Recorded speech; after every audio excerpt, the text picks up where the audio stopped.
Misad kang ligtas, parati na kang ligtas. Makasulat kang John 3:17-18. For God sent not His Son into the world to condemn the world, but that the world through Him might be saved.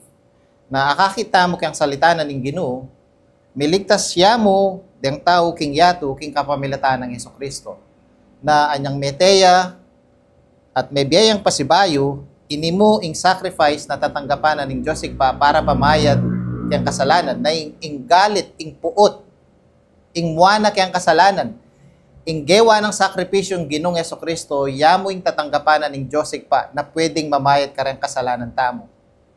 Anya, lawin tayo kayang versikulo 18, sabi na, He that believeth on Him is not condemned, but he that believeth not is condemned already, because he had not believed in the name of the only begotten Son of God. Na nung may nampalataya ka kang Kristo na anak na ning Diyos, na may mayad kayong ega na ganang kasalanan kay tiking yato, sabi na, nakahatulan ning Diyos.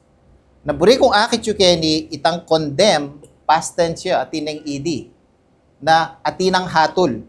Na nung kami nampalataya, sabi na, atinang hatul, kitang tao nga ita. Ating makatakot ka rin, ing biyata mo tayo tatalnan. What if kitang oras na ita, eka pa benang palataya kayong Ginoo at di nataging kamatayan kayong biya mo? Ing hatul kaya kamiyog siya ka king impyerno.